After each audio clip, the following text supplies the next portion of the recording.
Netcasts you love. From people you trust. This is Twit. Bandwidth for the Tech Guy is provided by Cachefly. CACHEFLY.com. Hi, this is Leo Laporte, and this is my Tech Guy podcast. The show originally aired on the Premier Radio Networks on Saturday, November 9th, 2013. This is episode 1029. The Tech Guy podcast is brought to you by ProXPN. ProXPN is a virtual private network that allows you to use the internet the way it should be, anonymously and unfiltered. For 20% off your new account for life, go to proxpn.com/twit and use our code TG20. Well, hey, how are you today? Leo Laporte here, the Tech Guy. And it's time to talk about computers. Ooh. Used to be that I could end the sentence there. And then we got the internet. I was thinking the other day, we spent a lot of time in the mid-90s. Believe it or not, I've been doing this show since 1991, which makes it, 23 years, 22 years, 23, something like that. And back in the old days, back in Windows 3.11 days, DOS 3.3 days, we didn't have this thing called the internet. In fact, Bill Gates, Microsoft's president and CEO at the time, thought, the internet, it's a passing fad. It wasn't until 1995 he wrote a very famous memo. He said, this internet, I think it's going somewhere. Quick! Man the battle stations. But back in the early 90s, we weren't sure, but we spent a lot of time talking about how to get on the internet. I remember going to the first internet, what was it called? Fair? Internet Expo, something like that. Symposium. Yeah, and it was like 300 people there, and there were about 10 booths. One of them was something called the Internet in a Box. And it was a big box, by the way. It had everything you needed to get on the internet. I presume a modem, but also the software you needed at the time, like Winsock or Slurp or TIA. We talked a lot about how to use TIA to take a text-based, because people were online, text-based online account, and turn it into a slip account that would allow you to use Mosaic. Does any of this ring a bell? Mosaic, which was the first graphical browser to get onto the internet. Oh, man. Wow. Times have changed. We don't, pretty much everybody born since then just says, well, what do you mean? You just you press a button and your thing's on the internet. Everything's on the internet, isn't it? The internet is everywhere. Man, in those days, the idea that you might be able to carry in your pocket something the size of a deck of cards that would give you access to all the world's knowledge, communicate with 1 billion, maybe 2 billion people now, instantaneously was science fiction. And here we are. Only 23 years later.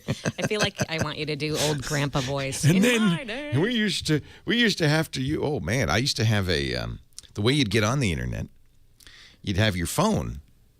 I should have brought my phone in. I have a Western Electric phone with a dial. That's right. And the handset. We might have had touch tone by then. But what you would do is you'd have these rubber suction cups on this device. It was called a modem. And you would take the phone and you would call the internet service provider with your hands, by hand, and listen. And it would go. And then when it was doing that, you'd jam it down on the cups. It was called an acoustic coupler.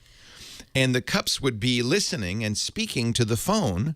And that's what a modem did in those days. And a modem would take the digital stuff and turn it into squeaks and squawks. That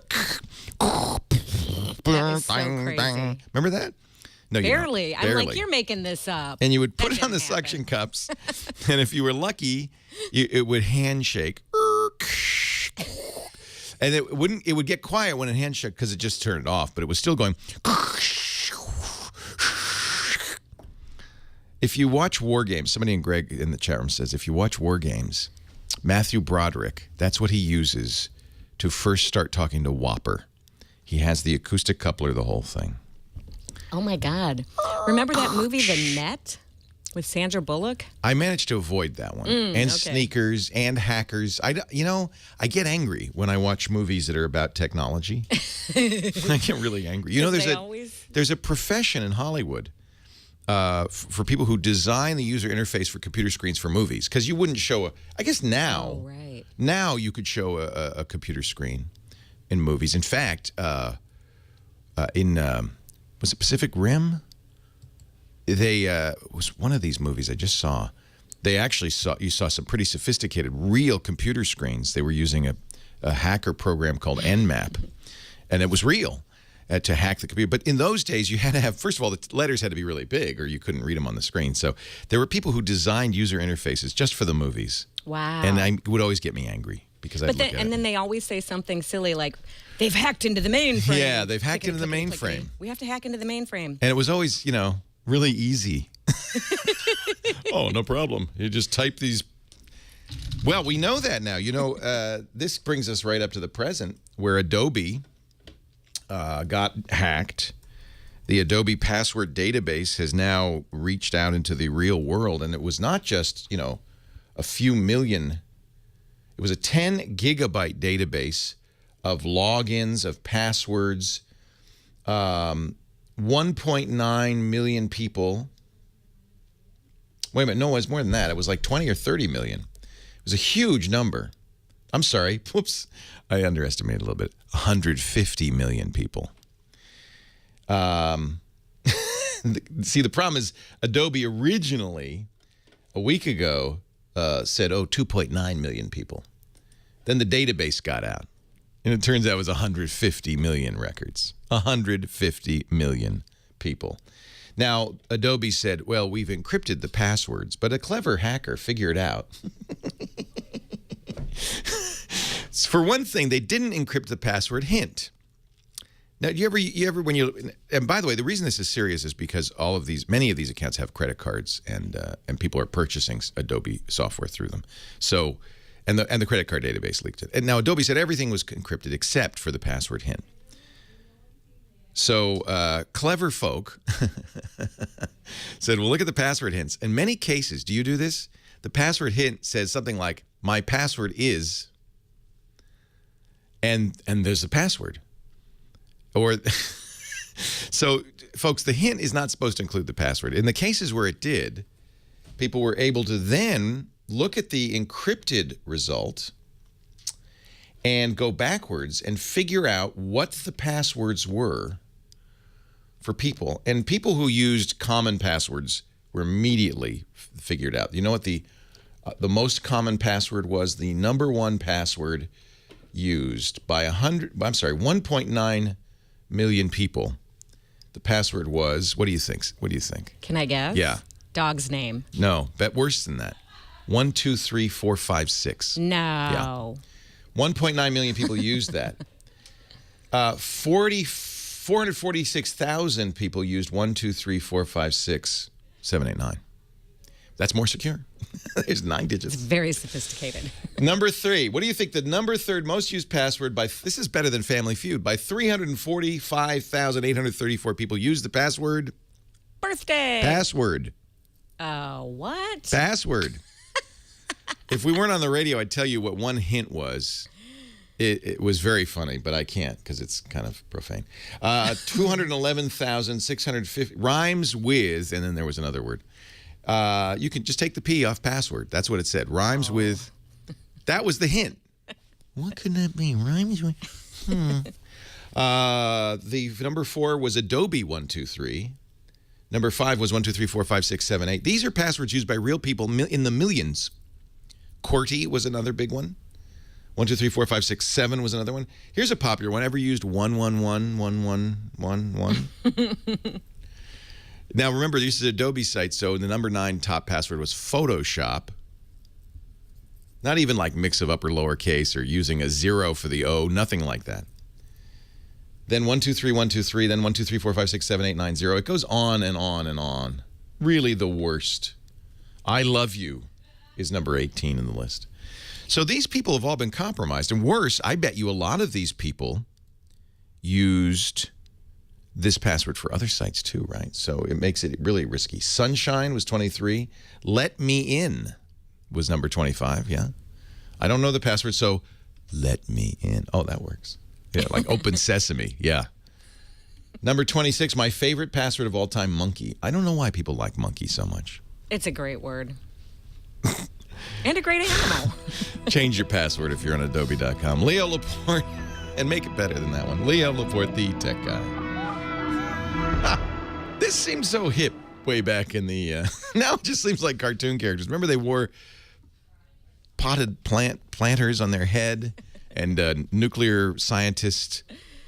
We're talking about Devo, nuclear waste uniforms, and I think it's and they still moved like robots. Extremely hip. No. Yes. No. Now it just feels. That's the problem with hip. Hip becomes. It moves on. Yeah. So if you were it's silly now. If you were hip in the '70s, you had a big wide tie and long sideburns, and then you would just look silly now. Devo. Or ironically awesome. Yeah. Everybody's wearing 70s hair, right? All I know is when Tech TV launched, when they launched the network, the cable network that I've made my bones on, that's a mafia phrase for having killed my first person, but it doesn't really apply here. But, I got into television successfully for the first time. I'd done it for years. But anyway, it was 1998. In our opening party, we hired Devo. And even then, it seemed kind of retro. I would go see Devo 15 years ago. tomorrow. Yeah. Anyway. When do I get whacked? Irvine tech attorney says that Devo rearranged how we thought about music. Our kids think new wave is not so new, but it was at the time. A strip down of music plus synthesizers. Think Cars. I prefer not to. So who should I... no, I'm just kidding. I love Devo. Crack that whip. Did Cars precede Devo or did they come after Devo, the Cars? The Cars? Rico Gary K6. Newman? Oh, God, way before. Way before. Yeah. So really, Devo wasn't that innovative. Because that's like the Cars. They sound the same. He even sings like this. All right. Okay, tell me who the Cars didn't have any outfits. Let's not get in a fight over this. The Cars didn't have outfits. You're right. They didn't wear planters on their head. And they're horrible live. Anyway, let's talk to James in L.A. Really? Yeah, they're not good. Oh. See, the problem is that that's Heather Hammond, by the way, the phone ranger, and she's really into music, so I should never bring up music because then we'll never get... What did you say, James, on line 3? Is that exactly. What you said? That you said that? That's what you said? Mm-hmm. Hello, James on line 3, calling from Los Angeles. Hi, James. Hi, thanks. Oh, you guys are cracking me up. We're silly today. I don't know why. Sometimes the show takes a little while to get going. And thanks for finally. Now I know what made my bones means. I've heard that before. So. Yeah, I learned it. Look, it's not like I'm an expert on the mafia. I saw it on The Sopranos once. That's all. Yeah. Yeah. Right. So my question is, I have XP, and I have an old Acer. I replaced the hard drive about 5 years ago, and I know we have to upgrade from XP next year, like March or April. March is what we call end of life for XP, and that means Microsoft says, that's it. We're not going to support it anymore, so you better upgrade. So is that like March 31st? There's an actual date. I don't know what it is. I don't pay that much attention to it. So my question is should I go for a deal now on a laptop and try to get 7, and if I can't, settle for 8, or should I hold out and wait for the whatever? Because I know you said Microsoft is coming out with something to replace 8. They did. It's called 8.1. And it's somewhat of an improvement. And that's the last one you're going to get at least until 2015. That's the latest gossip. Nobody knows, but Mary Jo Foley, who does our Windows Weekly show, is an expert on this stuff. And her sources, who are very good, she really knows what's going on, say the next version of Windows will not appear in 2014. It'll be 2015. Oh. And it's going to be more down this tablet road. So I have mixed feelings about that. I'll give you the whole story. Microsoft recognized some years ago that the world was moving away from desktop computing towards tablets, right? Mm-hmm. They were very worried about the iPad. Now, I got to point out the iPad, in its entire 3-year existence, has only sold 170 million units. That's how many Windows PCs were sold in the last 6 months. Mm. So while people say, oh, here come the iPads, people still buy computers. Nevertheless, Microsoft decided that the time was running out for desktop PCs. We were moving to what everybody calls a post-PC world. And so they decided that Windows should reflect that by becoming tabletized. Mm-hmm. And what they wanted was a single version of Windows that would work across all platforms, would work well as a desktop computer, it would work well as a phone, and work well as a tablet. They have come up with a unified interface, but unfortunately there are 3 different versions of Windows that are completely incompatible. There's Windows Phone, Windows Phone 8, Windows RT, which they don't call RT anymore, but will have to because there's no other word for it, and Windows Pro, which is, these are all Windows 8.1 devices. They all look the same. They have the tiles on the front. They offer full screen applications. And in some cases, the case of Windows RT and Windows Pro, they also offer a desktop, traditional Windows 7 style desktop. And that's where I think Microsoft, I can't say went wrong, because I think that in the long run, this perhaps is something they had to do. But what we're looking at with Windows 8 and Windows 8.1 is an operating system in an awkward adolescence. It is betwixt and between. It's neither the old desktop operating system nor the new tablet operating system. It's a little bit of each, which makes for, I think, user confusion. For instance, there's two browsers. There's a tablet browser and a desktop browser. They're both Internet Explorer. They both use the same engine underneath, but they don't have the same capabilities. They don't even have the same user interface. So it's very, I think, confusing for people. It's confusing for me. I don't know when I launch the browser which browser I'm going to get. And is the address bar at the top or is it the bottom? Can I use flat? I mean, all of this is confusing. There's 3 different places control panel settings go. And you have to kind of know which control panel to use, and on and on and on. So this is why I've told people, if you could stay with Windows 7, at least you're going to have a consistent user experience. It isn't the future of Windows by any means. And here we are a year into Windows 8. Maybe it's time to say, well, I'm just going to have to live with this awkward adolescent because, as we all know, the teenage years, while unpleasant, go on and on and on. So that's my opinion at this point is you probably should get Windows 8. There are enough user interface improvements from people like Stardock. There's Classic Shell that will make it be more of a desktop, will kind of hide the tablet stuff. So I think the future is Windows 8, and you might as well just bite the bullet. So, yes, if you're using Windows XP, I think Windows 7 is the best version of Windows to date. However, we're a year into the Windows 8 regime, and it's going to be longer. You might as well just go to Windows 8.1. Really? Bite the bullet. There, if you really want to get rid of the, if you want to have you can boot right into desktop, so you never see tablet. You can use something like Start and the word 8, which is from $5 from Stardock. There are other free ones like Classic Shell. They all do the same thing. They give you a traditional Windows Start menu on the desktop. You could pretend, even though it will every once in a while pop into your existence, pretend that tablet stuff doesn't exist. Kind of work in the desktop. Eventually, I guess we're all going to be tablet. I don't know. I mean, this is a big debate even among, everybody else, Mac users, even Linux users, is what does the future of computing look like? There's certainly a lot of times where a tablet or even a smartphone, I use a smartphone more than any other computer right now. So I don't know. You like XP, and the XP interface is starting to disappear, frankly. Yeah, I mean, we used Windows 7 at work, and it just, I don't really notice any difference between XP and 7. No. But I've heard what you said about 8, and so that's my... There are improvements. 8 is probably more secure. Certainly will last longer in those terms, the end of life and so forth. But it's things like file copy have been much improved. Some internals have been very much improved on Windows 8. Okay, so it's not a complete Edsel, then it's just kind of different. Right, and if you use something like Classic Shell or Start 8, you'll be pretty much, except for this, the control panels, they're still there and stuff like that. I think you can get used to it. Leo Laporte, the tech guy. Leo Laporte, the tech guy. Hey, there he is, our home theater guru, Scott Wilkinson, editor-in-chief at the AVS Forum and host of our Home Theater Geeks podcast at twit.tv. Hello, Home Theater Geek. You home theater geek, you. I am a home theater geek, yes, indeed. So Scott talks about big screen TVs, but he also talks about music and sound and speakers. Yep. It is, I have to say, I have installed now, we just bought a new house, and it's a big house with lots of rooms, and I put Sonos everywhere. And I just, very good. As expensive as Sonos is, I just feel like it's the best solution for whole house audio. I think you're right. It's certainly one of the best. I can't think of one better.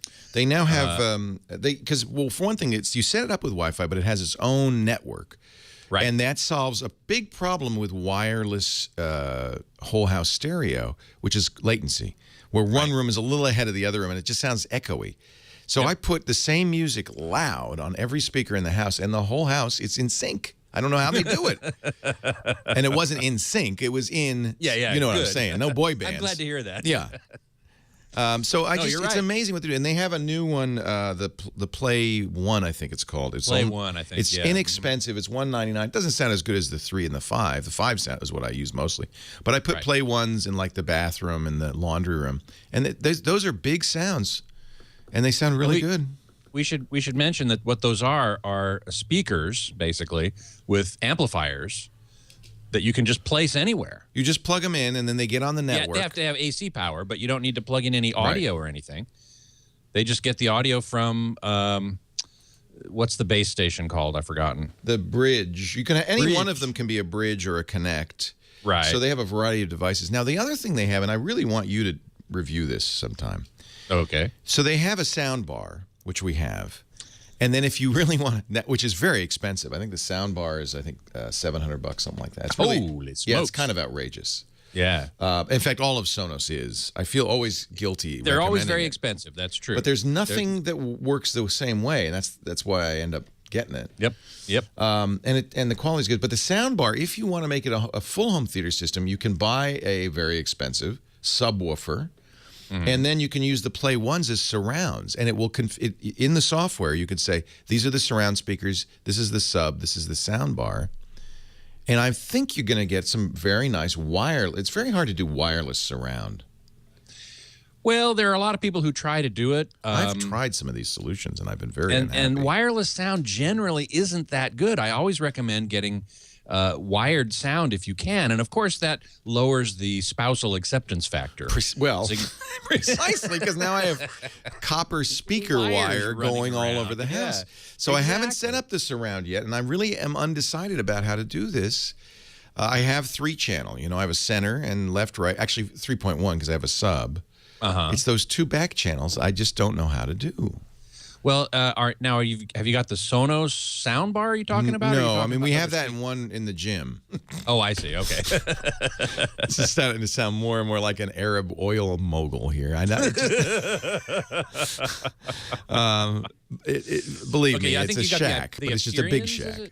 The appearance. So in my den, which is my man cave. Your man cave. I have regular Aperion stereo speakers. I see. And I have them hooked up to a Sonos Connect. So they're on the Sonos system as well, which is very nice.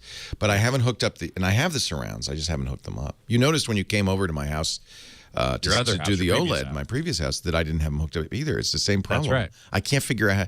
And by the way, surrounds are supposed to be like where your ears are, right? Left, not behind you. But well, more or less to the side, slightly behind you, and above you. So that means a wire going from in front of me to up and to. Well, now as I recall, I have to look this up, but I think Aperion actually makes a wireless system that works pretty good. All right, well maybe I have to trade those. So you have to look into that because that is a big problem, running wires back to your surround speakers or to your subwoofer. Vizio sound bars, actually, some of them come with surround speakers and a subwoofer. The subwoofer is wireless, and you place it in the back of the room, and then the surround speakers attach to it with wires. But you don't have to run wires from the front to the back of the room. So that's one solution. The problem, of course, with wireless, particularly like 5 gigahertz or 2.4 gigahertz, is that there's lots of other stuff operating in that frequency range. And so not only do you get latency, but you also get interference and dropouts, and things just don't sound as good, generally speaking. The same is true with streaming media from the internet or from, say, a computer in your home over your LAN, over your local area network, streaming at Wi-Fi or using a hardwire Ethernet connection. And I always recommend an Ethernet connection over Wi-Fi because of, again, the latency issue and the interference issue. Generally speaking, Wi-Fi just doesn't stream media, particularly when we're talking video. Audio's not so bad. You can actually kind of get away with it. And certainly Sonos has gotten away with it beautifully, but they had to build their own network. Yeah, they do magic. That's why. It's this mesh network that they built specifically and dedicated to the Sonos system, which lets it work much better than your typical average thing. But I know Aperion does have a wireless option. I'm looking wireless at it. system. Yeah. So I would look into that, particularly since you have the Aperion speakers. Yeah. Yeah, there's really no good solution on this one. That's why people use sound bars to try to simulate surround sound and all of that. Yeah. Or you make a home theater and you don't let your wife in. Pay no attention. There's wires. I know, but it sounds great. Well, I've been doing a bunch of I've been profiling home theaters that our members on AVS Forum have built. We now have a feature called Home Theater of the Month. What a good idea. And I'm amazed at these people, these guys mostly, who build their own home theaters, and they look like fully professional installations, but they do it themselves with their own two hands. They build all the wiring, and they build all the woodwork and all the acoustic treatments and everything, and they hide all the wires. Yeah. And it looks gorgeous. Yeah. So, you put a little effort into it. You run the wires in a, if you're willing to open up the walls, it's a snap. Well, some of these guys actually built. The last one I did was actually in Santa Cruz, California, one of my favorite places in the universe. And he actually had to excavate out from under his house to build his cave. That's going too far. That's literally a cave. It's literally a cave. Literally a cave. Yeah. I think I've been happy with 3.1. The only thing surrounds gets you is when you're watching a movie and things go, jets fly overhead, or you're watching a ball game. And but the whole point is immersion, right? Well, if you really want to get immersed. Yeah. I just heard a demo of. You shouldn't be married. It's that. Be single. And have a good home theater system. My wife enjoys the home theater surround sound system. That's the thing is to get that spousal acceptance factor by demonstration. Exactly. Yeah. Well, that's how anything gets adopted. Really, is by demonstration. I mean, I can talk about it and I can write about it, but it's not the same as actually experiencing. Right. I was over at a dub stage a couple days ago listening to a demo of Barco Oro, which is a commercial theater sound system and sort of in competition with Dolby Atmos with speakers overhead and everything. And it sounded fantastic. You remember when we went to Lucas Sound? Exactly. And they have a big orchestral sound stage there, and they were using, I don't remember what speakers, but it was going into the concert hall and then going back into the studio. It was great. Anyway, we're out of time. Thank you, Scott. Leo Laporte, the tech guy. Leo Laporte, the tech guy. 8888 Ask Leo. Tony in Buffalo, New York. You're next. Leo Laporte here. Hi, Tony. Hey, Leo. Hey. Leo, Devo is one of my Wi-Fi network names. I just wanted to let you know that. This. I ask people this. How do you name your Wi-Fi network? We have somebody around here who's named theirs FBI surveillance van. Actually, it could be an FBI. I don't know, but I don't think so. Sometimes I see people name their Wi-Fi, don't steal me. But it is my advice, if you use a Wi-Fi network, not to say, Leo Laporte's Wi-Fi and give the address, Come on in. Right. So it's a good idea to have. So do you use rock bands for names, or? Yes, I do. The one I'm on right now is Pretenders. I like that. That's a good. I was doing Dead Rock Stars, and it's a little morbid. I had Joplin, Hendrix, Morrison. I'm currently using Winehouse. That's really sad. So maybe I should. Maybe something lighter. I was thinking Constellations. That's very popular with sysadmins. Name servers Arcturus, Calliope, but nobody could spell Beetlejuice. So anyway, what can I do for you today? Well, I have a iMac. Yeah. And I have Super Duper. Love Super Duper. That's a copy and backup program that I recommend all the time. Right. Yeah. Exactly. Yeah. I have a 1.5 terabyte Toshiba external hard drive. It's a small one. It's about the size of a phone. Yeah, one of those little. Is it bus powered, or do you have to plug it into the wall? It's USB, yeah. USB powered. That's nice. We call that bus powered because it's small enough that you can get all the juice from the USB drive.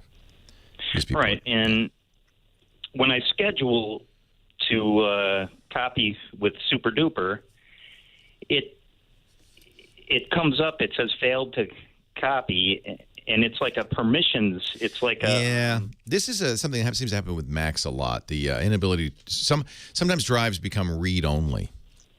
Exactly. Yeah. And When I get info on it, Leo, if I right-click it and get info and go in there and change it, then I can manually do a copy right there, and it works. oh, that's interesting. And then when I do a schedule, I usually do a backup once a week, like on a Sunday night. Right. And it doesn't, even though I change it and lock it, the next time super duper, like the next Sunday when it goes to copy, it gives me the same error. Sounds like a super duper problem. Yeah. I would play with the super duper settings. One of the things that you can copy, and you might have checked this, is the existing permissions and things like that over. I wonder if that's causing the problem. Anybody in the chat room have any suggestions? I don't know off the top of my head. Might be a good place to go to the super duper forums and stuff like that and see. It must be happening to other people. Off the top of I apologize. I don't know, Tony, off the top of my head, but maybe somebody can figure that out. Super duper is so what he's doing, and it's be a good time to do a little Carbonite mention here. When we come back, we'll talk to Mike in Menifee, California, about the new Surface tablet from Microsoft. Backing up is complicated. And if you do it wrong, you're running a risk of losing your data. Now, if you're an individual, that means maybe losing those baby pictures or your emails or, financial records, stuff you really don't want to lose. If you're a small business, think about that. Even more serious. You could be putting your business in jeopardy. You lose accounts, clients, receivables and payables, suppliers. That would be bad. A lot of people do what Tony was doing, a local backup. I think you should do that. I agree. That's a great first step. But what if there's a hurricane or an earthquake or a tsunami or somebody breaks in and steals everything? Then your backups are gone too. That's why I recommend that people use Carbonite Online Backup. It's like your third step in backing up. Backup locally, but also backup off-site. Nice thing about Carbonite, especially if you're a business, you don't have to think about it. You don't have to assign an employee to back up the network. It just happens automatically whenever you're online, continuously. You can access your Carbonite data from any computer. You just log onto your account. There's your stuff. It's a nice way to verify stuff's there. It's also a great way to access data when you're on the road. You can also use their free smartphone apps. Best of all of this is very affordable. For a single computer, $59.99 a year, less than $5 a month. They've got plans for business, always one yearly flat rate, no matter how much data you have. Check it out, Carbonite.com. If you use my name, Leo, you could try it free for 2 weeks. You don't need to give them a credit card. Free, But if you decide that you do want to buy it, use my name, Leo, because you'll get 2 months free with purchase. You got to back it up to get it back, so do it right with Carbonite. Mike in Menifee, California. Leo Laporte, the tech guy. Hi, Mike. Hi, Leo. How are you doing? I am well. How are you? I am doing fantastic on a Saturday afternoon. Okie dokie. This is let me tell you what I do first. I do construction inspection. Okay. And I use my Galaxy Note 3 and a Windows Netbook with Windows 7 to do my reports. On the job site. On the job site, yes. That's great. Okay, so now I need to upgrade my my computer because this thing is getting old and it's not doing what I need it to do fast enough. And I want to upgrade to a tablet. I looked at the Galaxy Tabs, the 10-inch tablets, but I don't know if I can do PDF markup on that. Why do you use both a Windows netbook and an Android tablet? Do you need to use both, or you just do that because that's what you got? Well, I use it's my Galaxy Note 3, the phone. Ah, I see. So that's your phone. I use that to take a picture. Got it. An app called Got Cam Scanner of like the job site plans. Let me recommend you take a look at, there's something from Dell that might be just right for you. It's kind of the best of both worlds. This is their new Dell Venue. And they have a Windows 8 Pro. It's only 8 inches, so it's small enough that it could actually take the place of the Note and the netbook, but it's full Windows. Okay. I think that the people who have this are raving about it, and they're very affordable. They start at $300. Oh, wow. Okay. So it's essentially, remember I was talking about how Windows 8 was moving, kind of trying to make the transition, Microsoft trying to make the transition from desktop to tablet. This is probably the best experience of that. Or maybe a Surface, but, this is less expensive than Microsoft Surface Pro. The Surface 2 Pro is very nice. It's a little big. I don't know. Have you felt the Surface 2 yet? I did. It's a little pricey. I went into Best Buy and it's expensive and it's heavy. They were almost shooing me away from the Surface Pro. Oh my goodness! Really? They were having me look at like HP and another. That's interesting. That I don't know if I would trust that. That maybe they make a better commission on it. I don't know. I would say look at this Dell Venue. Price is right. They're very affordable. You get the Dell Venue 8 Pro plus a case plus a stylus for $370. Lots less. Wow, that's a good price. Lots less. Yeah. Does it have a stylus where I can highlight areas? Yep. Oh wow. Yep. Okay. And it's Windows. It's Windows 8. And it's Windows. Yeah. Because my company, they send me these PDFs that are not editable, so I use Nitro PDF to mark up my forms.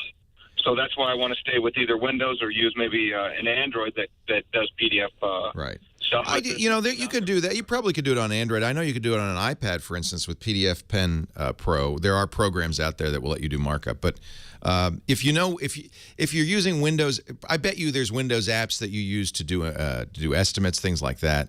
If you need to use Windows, I think this is a very good place to go. Look at this Dell Venue. Everybody I know who's tried it really likes it. And wow, yeah, that's awesome. Yeah, I'll take a look at that. Much more affordable. Yeah.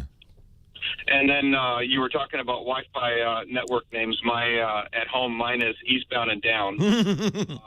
After one of my favorite TV shows. Do you name all? That would be good. Name all of your Wi-Fi access spots after HBO programs. Yeah.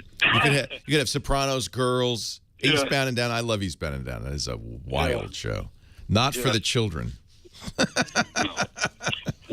One more question, Leo? Yeah.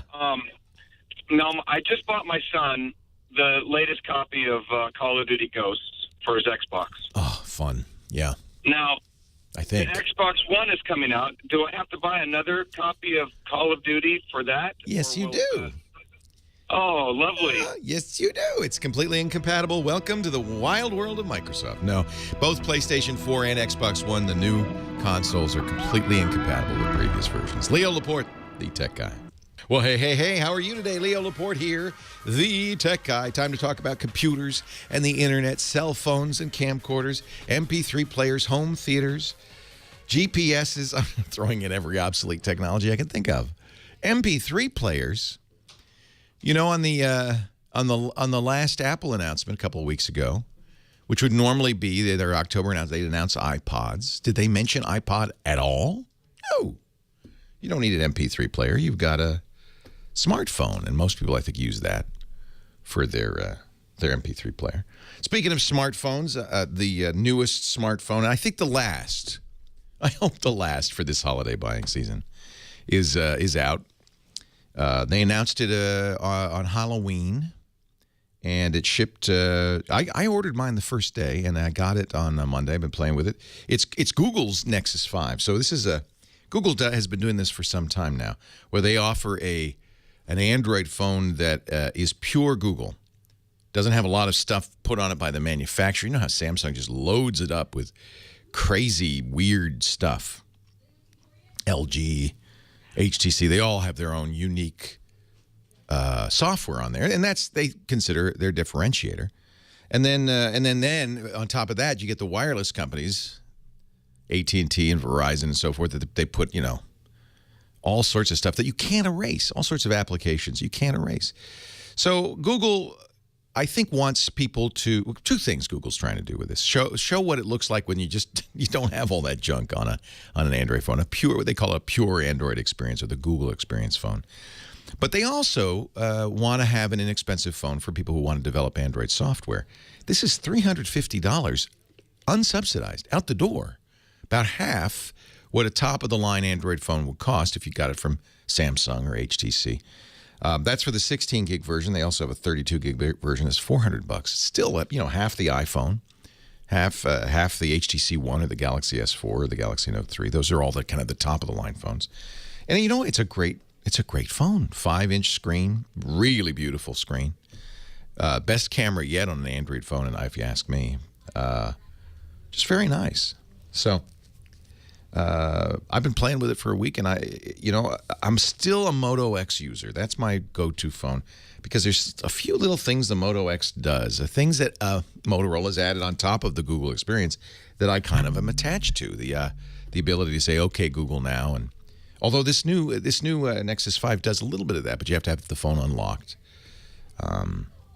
And there's just a power sleep or whatever they call it, where you see, your messages come in while the phone is off. They just kind of pop up on the screen and then they fade out again. It's really kind of a nice feature. The Moto X knows when I'm driving or in a meeting. When I'm in a meeting, and I'm in a meeting right now. Did you know that with you? Yeah. So I tell the phone when I'm in a meeting. And it looks on the calendar to see if there's somebody, you have an appointment with somebody. If it sees that, it won't ring, which is great. If it sees you're driving, this is nice. And if you had a kid, this would be a great thing. It will say, I'm not going to answer the phone, but it sends a text message that says, I'm driving right now, but I'll call you back. That's nice.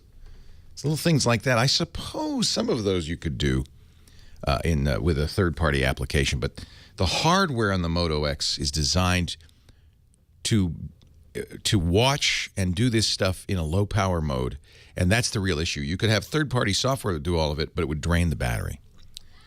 And there's the hardware of the Moto X is designed to do that. So I love the Nexus 5, love it. And I think for a lot of people, this will be the right choice. And certainly if you're price sensitive, $350 is great. I put it on T-Mobile. You can get an inexpensive T-Mobile plan, and Bob's your uncle, whoever that is. But for me, the Moto X. Now, one of the things I liked about the Moto X is the Moto Maker. Until now, AT&T's had an exclusive, but that's about to break in the next couple of weeks. I think you'll be able to use the Moto Maker on Sprint and Verizon. That means, maybe T-Mobile too, that means you'll be able to go to the Moto Maker site and customize your phone and have it shipped to you. So I got a red back with black accents and all that stuff. You're seeing, the reason I mentioned that is because Moto's really started to put ads everywhere for that. And right now, it's an AT&T feature, but soon to be, I think, on other carriers. I'm still waiting. I've seen a few. My friend Guy Kawasaki, who works for Motorola, had one. They have 3 different kinds of wood backs. I want a wooden phone. What do you think? Is that crazy? You're looking at me funny. Is it the mustache? You know what is Movember? Oh, that's. Do you know what Movember is? Mm-hmm. So it was started by some guys in Australia to promote to promote men's awareness of men's health issues. And what guys do? What are they having, a party out there? Hey, shut up! I'm working here. They every time I turn on your microphone, it sounds like there's a party going on. There's a party going on right here. Well, I've got a party on my lip right now, and it's tickling my nose. But I'm doing it in honor of Movember. If you go to Movember.com, just like November with an M, people, men mostly, although I guess some women, are growing mustaches to promote. I don't want to be sexist, to promote women's health, and I think men's health, So it's like wearing, if you want to promote, women's health, you wear, like the NFL players are wearing pink, right? So guys are growing the mustaches for Movember. It's actually really cool. Like Dr. Dean would have been a big supporter of that. Yeah. Because women's health does get really, a little hyper-touted, and the guys... Well, it should. I think it should. I don't think there's anything wrong with that. For men, for many years, all medicine was based on men, right? They didn't... So what do you think of my mustache? Kind of not so good, is it? I think you did not grow that on your own in the last 10 minutes. All right, I'm throwing it away. It's tickly. Oh, that's got to be the worst. You're going to get an upper lip rash. Yeah. Anyway, I just wanted to show support for Movember without actually growing a mustache. Movember.com. Michael in Modesto. Are you celebrating Movember in Modesto? Hello, how you doing there? I'm great, Michael. Yeah, I got a computer that I built a couple years back now that I'm having problems with and I took it into a local shop here, office store, and it said it had viruses. So I went ahead and cleaned the slate, and still having the same problem where the computer freezes, and it makes a buzzing noise in the speaker. That's if I have radio on in the So speaker. what's happening with the buzzing noise is that the computer has stopped in the middle of doing something that perhaps might have made some noise.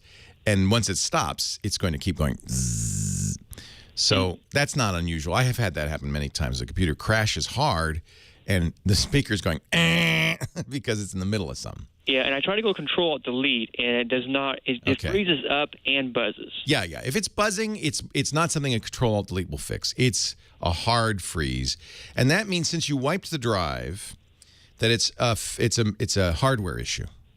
Okay. And there's a lot of different hardware issues you could have. The most common would be a power supply failure. Fortunately, it's also fairly inexpensive. Since you built it, you know what the power supply is just bolted onto the case. Yeah. What I was curious on is I'm not sure, and I'm thinking now, would it be possibly be the hard drive? Not likely. Okay. What you're getting is a pretty hard failure. It most likely is a power supply issue, but it could be a motherboard issue. That's expensive. Could be a memory issue, little less expensive. Hard drive is the least likely. Hard drive crashes. Let's say you have a defect in your hard drive. That most likely materializes as you're booting up and it won't finish booting. Or you're running and you get to a certain point and it doesn't work right. It usually doesn't freeze hard like that. That sounds like a serious hardware failure. The beep, the buzzing might be that's trying to beep, but then it dies in the middle of the beep. Okay. I think I mentioned lastly that I do normally now when I'm playing like Battlefield. Yeah. I have no problem with the computer. Well, when does it do this? It does it mostly when I'm doing like stuff on the internet with Firefox or Google Chrome. Oh, interesting. So it's not doing it all the time. It starts up normally and runs, and then all of a sudden it will do it. Yeah, and it does it with any. Could be also overheating. I would look at power supply. Make sure your fans are running properly. The problem is when you build your own, you're the warranty guy. Leo Laporte, the tech guy. Welcome back, Nathan. Good to have you back. Leo Laporte, the tech guy. 8888 Ask Leo. That's my phone number. 888-827-5536. If you have, and if you're international outside of the U.S. and Canada, you can call that with Skype, and that'll work. It'll be still toll free. We also have a website, techguylabs.com. We put the stuff on there as we go. James DeRua was writing it down. So if you hear me mention a link or mention something, James will put it in the show notes. By the next few days, we will have audio and video of the show up, divided up question by question, so you can go directly to the question, my answer, and then add your comments, if you will. If you're one of those people who's listening to me and saying, Leo, you're wrong, or I have an idea, like for our last caller, he should try, please put it in the show notes, because that really makes it valuable. And these are always free, always open to everybody, and they will be in perpetuity thanks to our fine sponsors. We don't need to charge you for that. I know some shows do. We do not. 8888 Ask Leo. That's the phone number. Zach in Dickinson, North Dakota. You're next. Leo Laporte, the tech guy. Hi, Zach. Hey, how's it going? It's going great. How are you? Good, doing good. Colin, I'm just thinking about, I'm currently on a family plan on Verizon. Yes. And I'm thinking about switching to AT&T, mainly because I'd like to use the Nexus 5. I'm tired of all the bloatware that phone manufacturers put in. We were just talking about that. I mean, it is a pure Google experience. It's also the latest Android 4.4, and there's some nice features to that.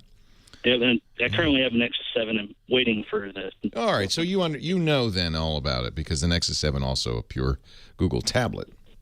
Mm-hmm. So I think you would feel right at home. No, I recently renewed my contract, so that won't be ending until 2015. Oh, they got you. Yeah, they did. So, I mean, I'd probably wait to... Yeah, you're going to have I don't know what the early termination fee is these days, but I think it's $375, something like that.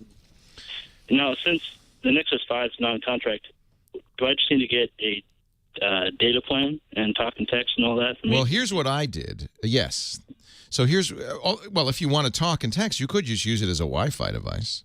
But right. you'd have to use Skype or Tango or Viber or one of those programs to make phone calls. Actually, you can, though. I mean, that you can use it as Wi-Fi only.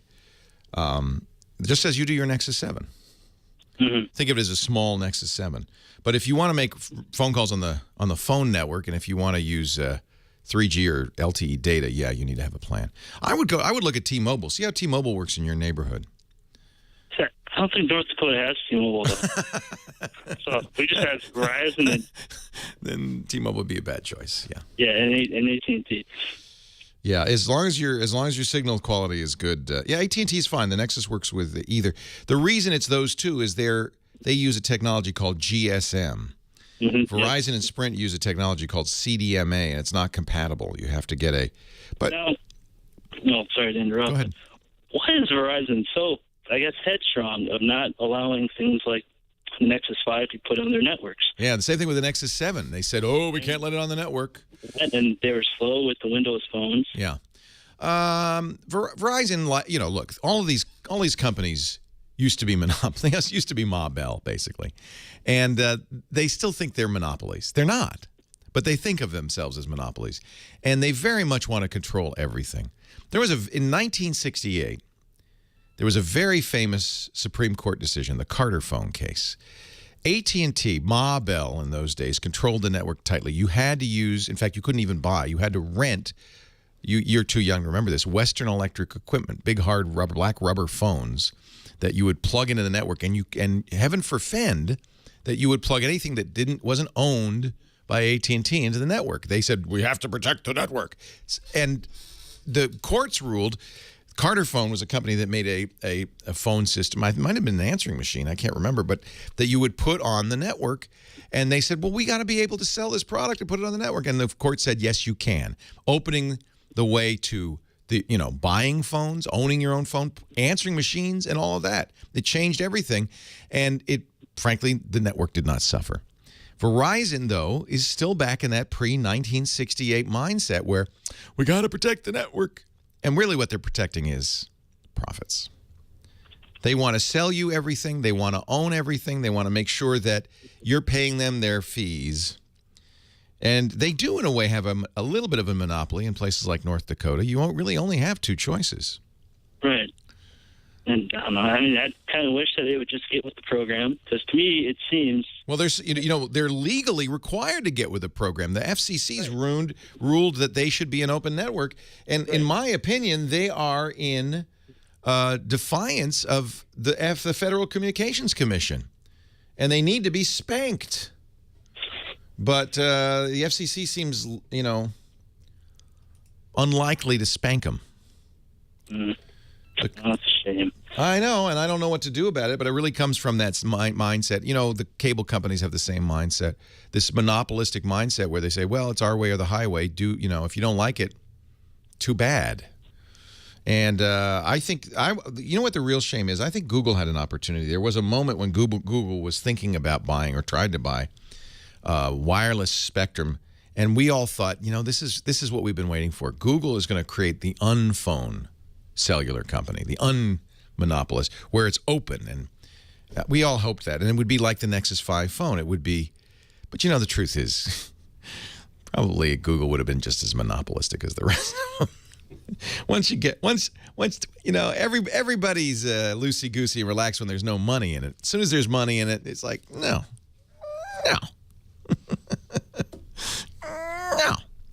So you're kind of stuck with it, and these early term.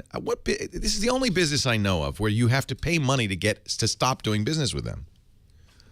That's the example right there. These early termination fees. What if your dry cleaner said, "No, we gave you a bag to hold your dry cleaning until you have to be with us 2 years before you can go to another dry cleaner. You got to pay for that bag, dude."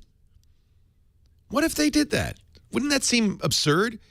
You have to pay us $100 if you want to go to another dry cleaner. You owe us 2 years. It's like serfdom. The phone companies say, no, you have to be with us 2 years because we gave you a phone. But the truth is, it's not just a phone.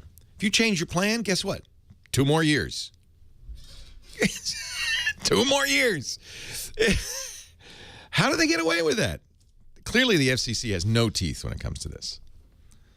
None at all. They're not willing to enforce it. So the Nexus 7 is a good example. The Google tablet that is completely compatible with Verizon's network should work fine with Verizon's network. Every other carrier uses it. Verizon has been very slow and still has not approved it because they want you to buy the tablet from them. And this is why, frankly, hardcore geeks like phones like the Nexus 5. They want to be without a contract. So yeah, you could get a Nexus 5. You could run it on the AT&T network. You'd have to pay the early termination fee with Verizon, unless you can talk them out of it. Kind of sad, isn't it? It's hard to believe. In this day and age, serfdom still exists. 8888 Ask Leo. Leo Laporte, the tech guy. Johnny Jet is here, that big old jet airliner flying Johnny all around the world. He is America's favorite frequent flyer, and United's and Delta's as well. And joins us every week to talk about saving money using technology. And by the way, this is a good time because here comes Thanksgiving. It must be one of the top flying weekends in the U.S. For sure. And we talked about it before, how you can save some money. I have a list of 10 things on my website. We've only gotten through 2 of them every time we speak. So let's try and cruise through it real quick. I need to give you more time, obviously. Well, we need to come up and do a show for an hour or something. We're gonna. That's the next thing. I want to do a Johnny Jet show, but that's another matter. So what were the 2 that we've already covered?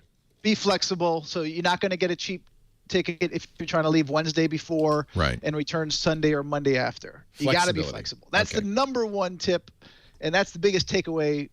At any time you want to travel, usually the best days of fly anytime are Tuesday, Wednesday, and Saturdays, except this Thanksgiving, because Wednesday is the most expensive time. Everyone wants to get away. You're not going to get a deal. Don't even bother trying.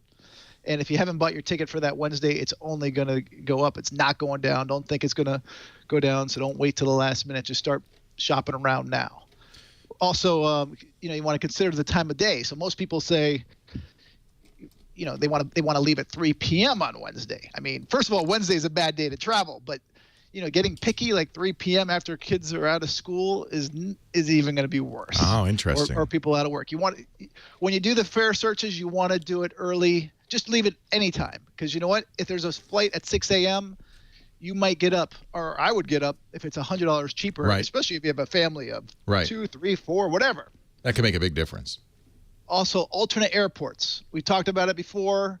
Don't just look at the one main airport, wherever you're coming from or where you're going to. So if you're in San Francisco, look at Oakland, look at San Jose. And if you're flying to South Florida, don't just look at Miami, look at Fort Lauderdale. If you're going to New York, don't look at JFK, look at LaGuardia or Newark. Most of the travel finding sites like Expedia, they do that. Will let you check that box. And that's a good idea. If you live in a town with multiple choices. You have to check it. Yeah, you have to choose it, yeah. And but almost they also sometimes have flexible dates, which is nice. For sure. And I actually like to use ITA Matrix, which is owned by Google, and you can put in a flexible search and you can find out what's the cheapest days to fly. You have a search on your site. I have a great search engine on my site. So it's not ITA. ITA you can't book. You can't book anything. It's just a searcher. It's just a search. So you can find out, and then it will lead you into that airline or whatever. But on my website, I have a search engine on there where you put in your city pairs, your dates, and it will pop up 6 different websites. I didn't even know about this ITA software. And they also have iOS and Android apps. Google bought these guys for over $1 billion. Wow. So the app is called On the Fly. On the Fly. But you can't buy a ticket. Can't buy a ticket. You're just doing your search. And this is what all the frequent flyers and the mileage junkies, this is what they use. They use this tool. So does this have everybody? Because that's one problem I have with a lot of the tools is Southwest. They don't have Southwest. You have to go to Southwest. But Southwest is, not the cheapest unless you're checking a bag. So Southwest is not always the cheapest. But when they have a sale, you want to jump on Southwest tickets. Or if you're checking a bag, you definitely want to consider Southwest, since they don't charge for the first 2 bags. Now, JetBlue doesn't charge for the first bag. I always check that nonstop box. I think that's a bad idea for getting the best deal, right? Again, you don't want to do that. You want to be flexible. So don't check the nonstop. Although, if time is money to you and you want to get to your destination, You don't want to have, you know. I never fly through Chicago. Everybody wants to fly. You know, United, I guess that's their hub or something, but everybody wants to fly through Chicago. American. And it's always bad weather in Chicago. It's never. Yep. Wintertime, snow, summertime, thunderstorms in the afternoon. So, So, you know, it's worth it to me not to fly through those cities. I agree. I'll spend, you know, $80 or whatever more to fly nonstop. But know that you're doing that. But I'm a single traveler too most of the time. So if I had a family, I would probably say, okay, let's make the stop. Right. All right. So that's one of my tips. Consider making a top. Also, we talked about search tools. Sign up for fare alerts. We can do a whole program on this. But there are different websites: Airfare Watchdog, Yapta, Fare Compare. That's not going to help you for Thanksgiving, though, right? That's more for like. Really? No, it will help you, of course. So you put in what your city pairs are, the date you want to travel, and what you want to pay. So if it drops below, let's say you want to go San Francisco to New York one way, and you don't want to pay more than $200, it will alert you when that price drops below $200, and then you just jump on it right away. You can't wait. So that's cool. So that's really good to know. All right. My favorite one is Kayak out of those, and Yapta does a good job too. I like Kayak. So they have an alert system as well. They do. Okay. And then, you know, you always want to speak to a human. You know, a travel agent is worth it sometimes. This is ironic because everybody said it's the end of the line. Internet is going to eliminate travel agents. Everybody's just going to book directly. But it still seems that humans have an advantage if they know the ins and outs. If you have a good... If Johnny Jet ever were a travel agent, I'd hire you. Travel agents are, you know, they're making a comeback. If they're still in business today, it's because they're good, I would guess. Because they have connections. Right. They can get you upgraded. They know the tricks. So one time, I think I mentioned it before, I was flying London to Bangkok, and all I could find was $1,000 online. I called my travel agent. He goes, hey, I can get you $550, but you have to make a stop in Abu Dhabi. This is, by the way, underscores, everybody says, oh, the internet's putting us all out of business. You know, Blockbuster just went out of business, the movie store. But the key is service. That's how you stay in business against the internet. You provide 24/7. You get a travel agent that's 24/7. Yeah. So let's say the volcano erupts in Iceland again, right? And instead of staying online for 5 hours trying to get through to the airline, you just call your travel agent and let them do it for you. It costs more though, doesn't it? I mean, you pay or do the airlines pay the travel agent? Who pays the travel agent? Sometimes travel agents pay you. I mean, you have to pay them maybe a $25 fee on some tickets. Because the airlines are squeezing them, aren't they? The airlines are cutting them. The airlines don't pay them anymore. They don't. Cut them. They make their money from package deals, hotels, cruises. So that's why if you're just booking an airline ticket, they'll usually charge you a fee. I see. And it starts usually at $25. So if you book a cruise every once in a while just to kind of say, here, this is for you. A little something. Yeah. No, but the cruises are good. I mean, you want a cruise because they can get you upgraded for free to a really good cabin. Aha. So that's why you want to. I got to get a travel agent. This is good stuff. I never had I stopped using travel agents. This last cruise you took, you just booked directly? Yeah. No, that's a mistake, Leo. Man, I could have got you upgraded. It was really expensive, too. Use frequent flyer miles if you've got them. Yep, for sure. And you know what? And United just devalued theirs this week, so everyone's up in arms. And United, you just said, I'm one of United's freaking favorite flyers. It's not true right now because I've been tweeting bad things about them, and they're tweeting me back. That's my frequent flyer is United. They just changed the deal? They just devalued them starting in February. What? You know, if you want to fly premium classes, especially on that like Lufthansa flight that you took, yeah, they're up to 85% more. Oh. Especially on their partner flights for premium seats. For domestic, I think it's only 10%. But I have like 400,000 miles, and now it's worth less. You need to use them, but use them now before February 1st. Actually, you can book them now before February 1st and use them for the following year. You know how I got so many miles is I got a United credit card, and I use that for everything, pay it off every month so I don't have to pay any extra interest. And you get $1 a mile, a mile a buck. That's a whole nother game, and we talked about it. I mentioned a couple credit cards on there. Yeah. But now they're useless because I've been... Well, the United one is actually taking a big hit. I would not recommend that credit card. I'm going to change it. Haven't. All right. JohnnyJet.com if you want to learn more. There's more tips there, and he's got a travel search engine and all the stuff we just talked about. He's the greatest. Thank you, Johnny. Thank you. Follow him on Twitter, too, @JohnnyJet.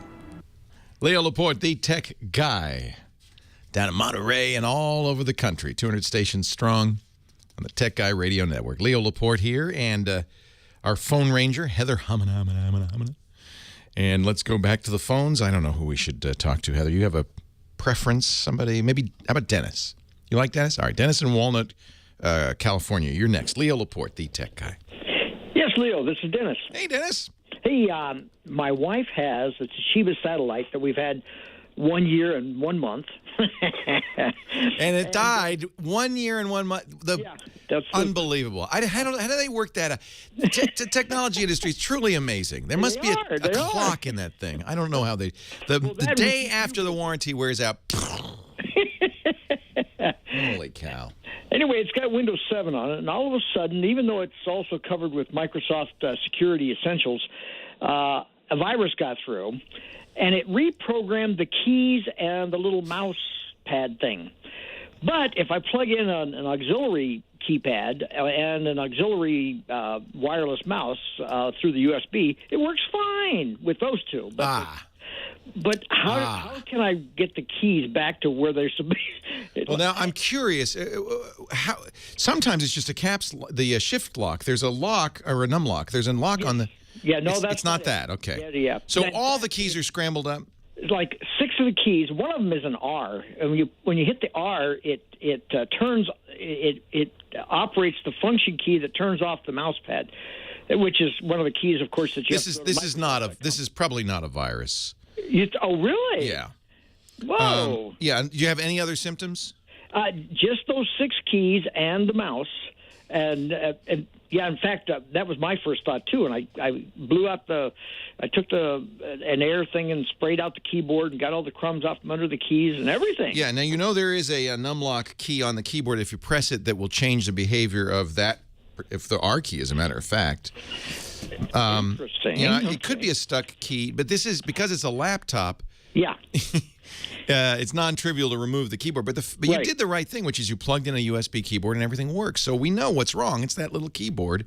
Right. It could be short-circuited. It could be there's junk in there. You tried to clean it, but who knows if you cleaned it. Make sure you didn't change the keyboard profile. So you go into the software and look at the keyboard profile. In fact, you might even change it to something else, see if it works better. Maybe, there's a little bit of software that says which key goes to mapped to which function. Right. Could be that software just got a little bit corrupted. So go into the control panel settings and change the keyboard profile, maybe to a Dvorak keyboard or a French keyboard or something like that. Oh, okay. Yeah, and see. And I bet you it's just software. If you have a restore point. I tried that, and I went back several times, and the exact same thing. Okay. Also check they're telling me, and this is true, the accessibility settings in Windows. You could have sticky keys turned on. That's a very easy thing to do if you lean on the shift key too long. Oh, okay. Yeah. It's not a virus. It's just keyboard map is changed. Oh. And I just noticed that the numlock is locked on. Yeah. There you go. That's it. Wow. That's it. So now you need to unlock the numlock, and why is that on? I don't know, but I don't think I think you're fine. Yeah. It's just something a little bit screwed up in there. I originally accused my wife of eating in front of her keyboard. Well, who doesn't, after all? In fact, I don't ever want to read that story, but every once in a while, Huffington Post just had a story, 10 germs you don't want to know about, and they always say, your kitchen sink is dirtier than your bathroom, and things like I don't want to know. I'd hate to think what the keyboard is. I mean, I can look at it and tell it's disgusting. I mean, that's not a good sign. I don't want to shine an ultraviolet light on that thing. Yes, I see a hair sticking out.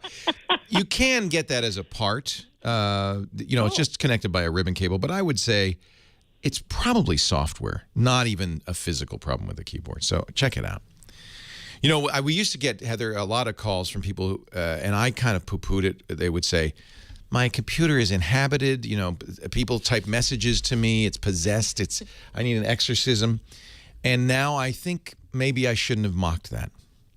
The FBI is looking for a hacker who has released a program. It's actually on the FBI's list of most wanted cyber criminals. He's a former San Diego college student. He developed a program. He charged $89 for it. It was called Lover Spy. He sold it from his apartment. It was advertised as a way to, quote, catch a cheating lover by sending the person an electronic greeting card. You ever get one of those, Mom just sent you a birthday card. You open it up, and it runs. Oh, that's cute. It's snow falling on the little house. Merry Christmas. First of all, don't send those. Don't open them. And if you got this one, it would install software on the computer of your cheating spouse or lover to capture emails and instant messages, to spy on them via the webcam. It allowed you to control their computer.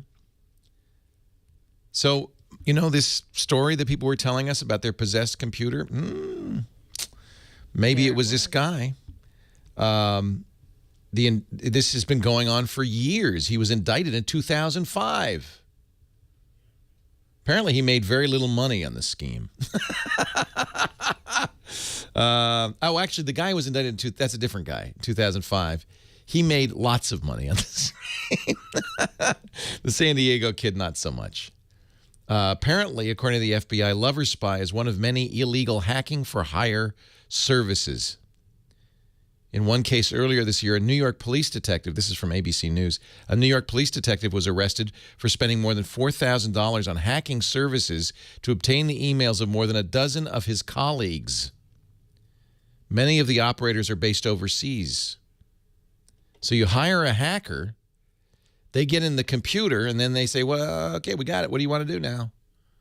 For $349 a year, Flexi Spy of Wilmington, Delaware, captures every Facebook message, email, text, and photo sent from a phone, as well as recording all phone calls. Of course, it's highly illegal.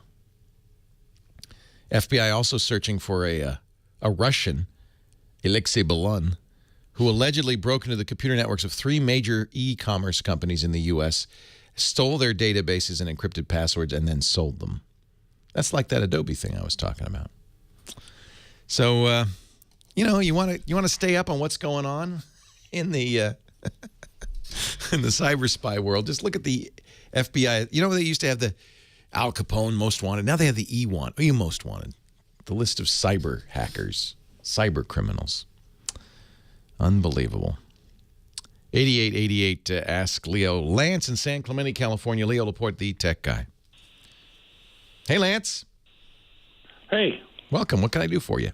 Hey, I've got an issue with Firefox. I've had the custom homepage that's been there forever for me, and then I open it up and now it's blank and I can't even find it. Were you using iGoogle? I don't even know what that is. No, I wasn't. So you were using the Firefox's own custom homepage? Yeah, and you had the choice of designing it and everything. Yes, I'm wondering if that was iGoogle. Does Firefox? Let me launch. I don't know if Firefox has a custom homepage. I'm looking at my Firefox just to see. I have it my own homepage set. Well, could you put? You know, I had news stations on there. I had a couple, 3 different. So Google used to have this service. It was called iGoogle. They turned it off at the end of the month. I'm guessing. I was getting that. Oh yeah. So you were using iGoogle. Yeah. So now all it does is it sends you to Google.com. So what you need to do is create a new one. You know, the easiest way is probably, there are still people who do this. Yahoo still has My Yahoo. So that's very similar. It's my.yahoo.com. Okay. Very, you know, the only difference is they show some ads on it, but it has much of the same thing. In fact, if you had iGoogle settings, I think it's probably too late now, but you could import them into my.yahoo.com. There are others, though, that are quite good. Protopage is a little more flexible. Protopage.com. I'll put a link in the show notes to all of these sites. So they let you customize your start page to include, like you said, radio stations or whatever you're looking for. And then you would go into the Firefox settings and you'd say, I want you to use this as my start page. It'd be in the general. When Firefox starts, use a custom home page, and then you would just say, you know, be on the proto page, click use current page, and it will automatically go there when you start up. Okay, cool. Yeah, so I Googled, Google decided this wasn't a business it wanted to be in, or I don't know. You know, Google kills stuff pretty randomly. So that's what happened. You were using iGoogle. And now you can, but there's Protopage, there's others. NetVibes is another one. NetVibes. These are all free. So if you like Yahoo, my.yahoo.com. Otherwise, NetVibes, Protopage. ighome.com is a new one, kind of like iGoogle. Leo Laporte, the tech guy. Hey, our show today brought to you by ProXPN. If you ever use the Wi-Fi at a open access spot, you know, you go to a coffee shop and use it. If you ever use the internet at a hotel, you are on a shared network. If it's a Wi-Fi one, it's a shared network that anybody else can look at and see what's going on. It means that anybody can spy on what you're doing. Now, the way around this, of course, is encryption, and that's why banks and Amazon.com use encryption. But many times, the encryption is unreliable. For instance, many email service providers still don't encrypt your email login and password. So if you go to a Wi-Fi, a lot of people don't know this. You go to an open hotspot, and you don't even have to log in your email because your email program on your computer probably just does that every 20 minutes automatically, right? And it does that. Bad news. You are pwned, as we say in the business. The guy has your email login and password, and you don't even have to know this. You may not know it. And then he can, whenever he wants, get your email without even you knowing it. If he were really malicious, he would then go around to all the sites like Twitter and Facebook and say, oh, I forgot my password, have them mail a reset to that email address, and then take over all your site. You could see the problem here. That's why when you use an open Wi-Fi access spot or hotel internet access, I strongly recommend you protect yourself with a VPN, a virtual private network. Now, you can run your own, but it's complicated, it's tricky. Lots of people prefer to use a service provider, and that's where ProXPN comes in. They use OpenVPN software. It's the best in the business. They provide the server for you. There's an advantage to that, by the way. One of the things they can also give you, their servers are all over the world, including Singapore, Amsterdam, London.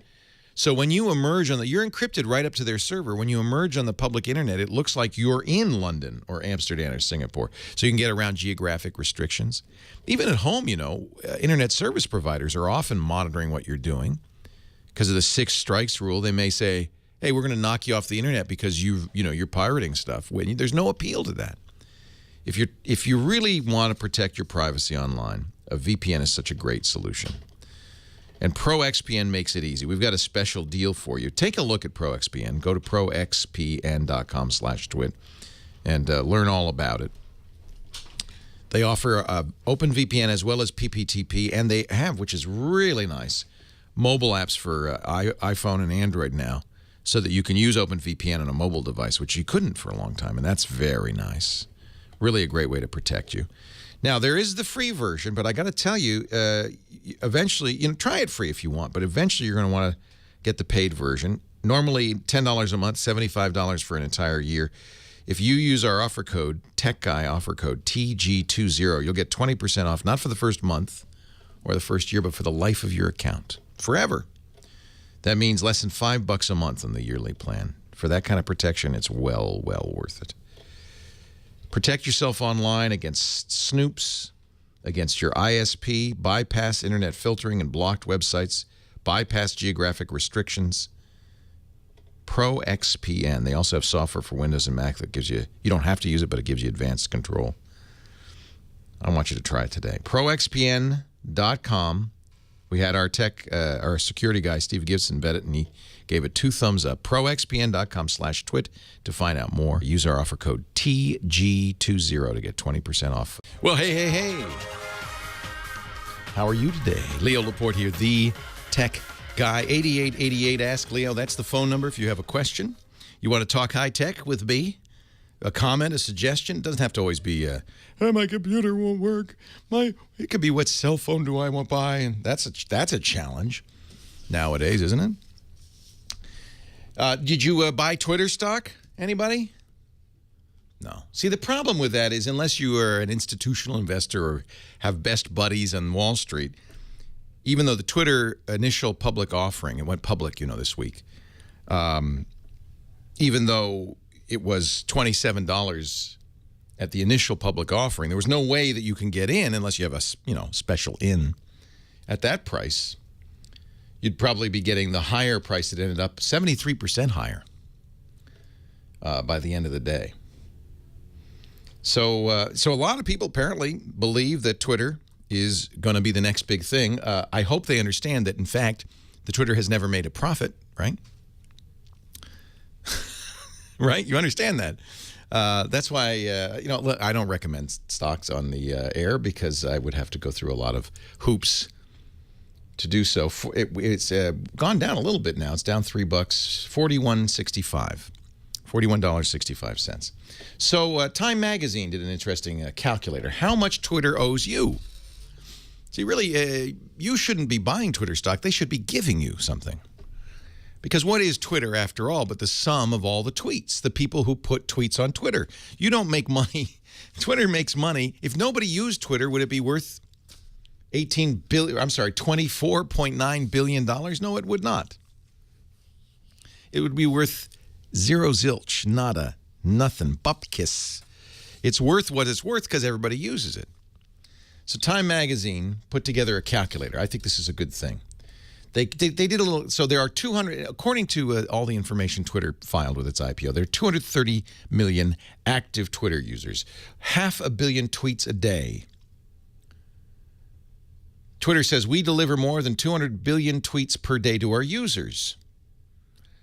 Delivering a tweet, in other words, is a tweet seen by the follower of another user. So you tweet and somebody sees it, that's a delivery. That means, in other words, that every one of the 500 million daily tweets is delivered to an average of 400 people. You got to follow along here. The math is complicated.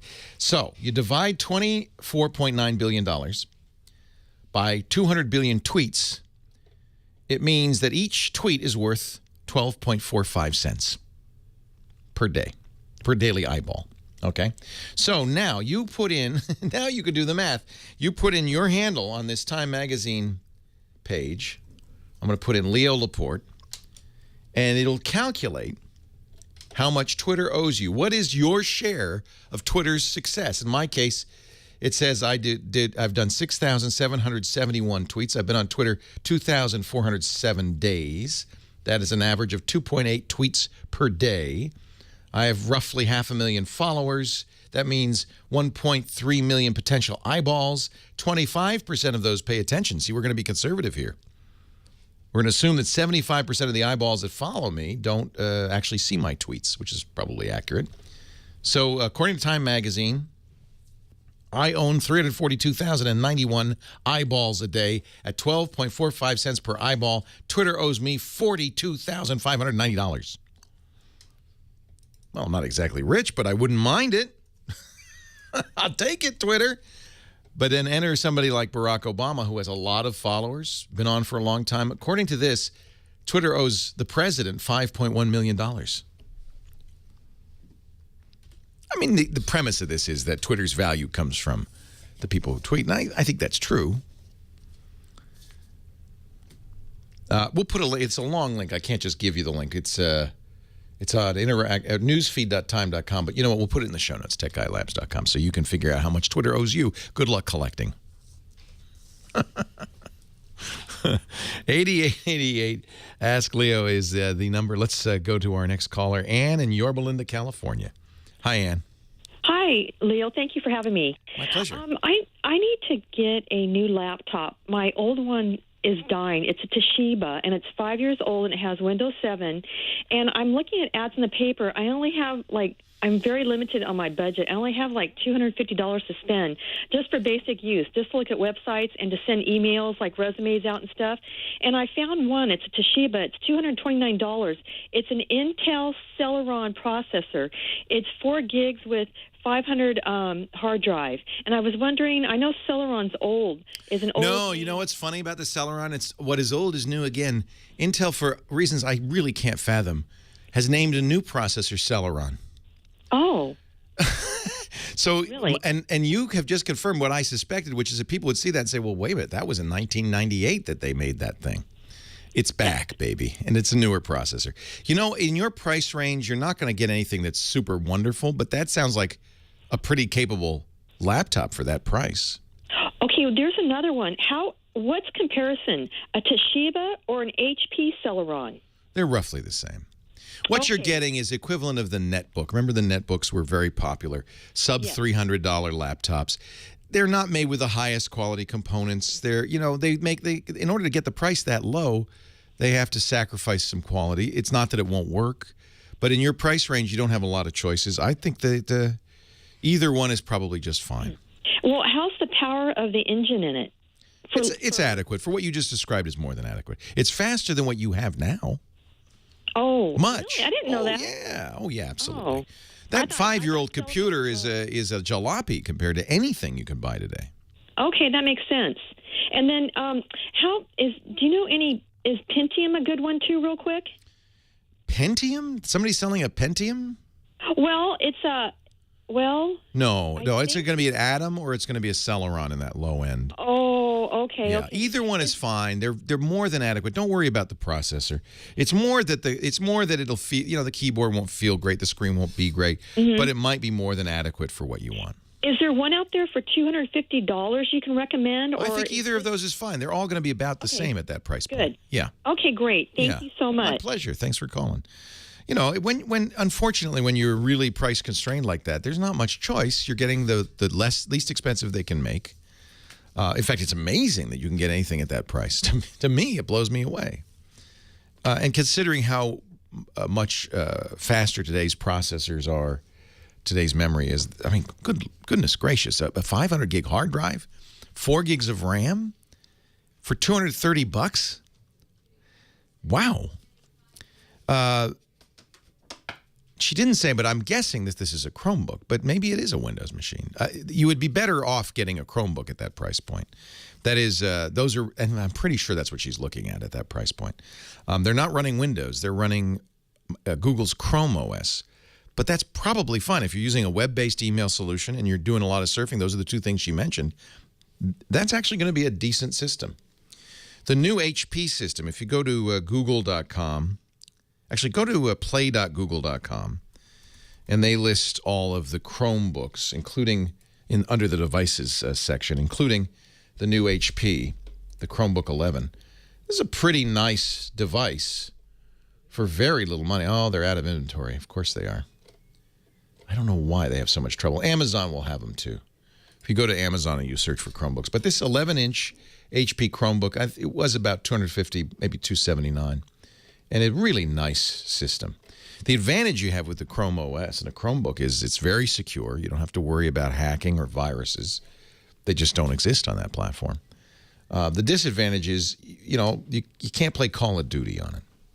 I don't know if that will bother anybody, frankly. So I'm not sure what the Toshiba was, but I would absolutely go to Amazon, search for Chromebooks, get the most recent model. If you can get the HP 11 Chromebook, that's an excellent choice. I think for what you want to do, that's the way to go. Leo Laporte, the tech guy. And now, here you go. Leo Laporte, the tech guy. 8888 Ask Leo, that's the number. I've been looking at this computer that our last caller was talking about. On Amazon, it's $282. I think Best Buy has it for less. The Toshiba Satellite. I don't know how they do this. It is a Windows 8 device with a 15-inch screen, 4 gigs of RAM, 500 gig hard drive. The Celeron in here is a modern Celeron. It's not, Intel, I don't understand why Intel's naming is bizarre. Why they went back to the Celeron name. It's ancient. It's literally, a last century processor. You might as well call it the Model T. But it has a webcam with microphone. It has a CD and DVD burner. It has Windows 64-bit Wi-Fi for under $300. That's unbelievable. I don't know how they do it. I doubt it'll last very long. I can't imagine it will. But in that price point, I don't see how you can get any better deal. This is an amazing deal. Probably snap it up and hope you have more money next year to buy the next computer. I do have to say I do like the Chromebooks, but this is full Windows. If you need to run Windows, it may be that for some people, Windows is more than you need. Our caller said, I just surf the web and do a little email. Chromebook would be fine for that. This Intel processor came out at the beginning of the year. It's dual core, 1.8 gigahertz. It's got 2 megabytes of cache. It's a decent processor. It's certainly faster than what she had 5 years ago, even if she spent $1,000 for it. 8888 Ask Leo. It's always amazing to see how low they can go. You can't get, I mean, how can you get lower than $282 or $229 if you shop around? What are you going to get? Unbelievable. Best Buy has no restocking fee, so maybe Zaphod's right. Go to Best Buy, get it for $229. If you don't like it, just bring it back. Jess in Oroville, California. You're next. Leo Laporte, the tech guy. Hi, Jess. Oh, you're on. Caught me off guard here. Yeah, 2 hours later, he's on. Yeah, I've been following you guys since Tech TV and Call for Help and Screensavers. Wow, back in the days of the Celeron. Oh, yeah. I'm desperate for some ideas here. I just got an Nexus 5. Yes. Okay, and I'm running out of ideas here on how to get my Google Search Now cards working. The Google search. Oh, I see. Google Now. Yes. You know how you swipe to the right with your home screen and you get the Now cards, you swipe, they don't show up on it. Oh, that's interesting. Okay, so you have to sign up for Google Now. You know that, right? You have to. Absolutely. But now I'll give you some history here. I've got an iPhone. I've got a HTC One, which I moved the SIM over from. Yeah. And I've got a couple tablets. They all have Now on it using my Jesterman email account. Okay, they all work. Yeah. This phone does not. Now, what I have done is I have another Gmail account, which is just one I have as a spare backup, whatever, and I deleted this account out of the phone, entered the other account in. Oh, boy. And it worked. Oh, boy. So I'm assuming it's not hardware, and I've already called Google. And this is a special. I don't know what's going on, but remember, you have to opt in on each individual device. Yeah, so when you first sign up on your new Android phone, it'll say, "Do you have a Google account?" You'll say yes. You'll give it that. So you used the Jesterman account. Is that right? Yes, I did. But when I used then once it all started up and everything's fine, you swipe over to the right, which is the new thing on KitKat, the new operating system. You're supposed to see Google Now. What did you see? Well, nothing. It kind of gives me a white flash and then stops. But if I go in with the backup account, I actually get the cards. It works. And if I are you using Google Apps, or is this a normal plain old Google account? It's a regular. It's my Gmail, my Google. I have my G+. Everything Google's tied into it. My wallet, everything. Yeah, but it's not a Google Apps account. It's a normal Google account. Yes, it's a normal Google account. Google Apps accounts, you do have to go into the administrative settings. Somehow Google Now got disabled. What I would do is log on a desktop computer and go into your dashboard, google.com/dashboard, in that Jesterman account, and look at your settings. And I would guess that what happened is that it's somehow.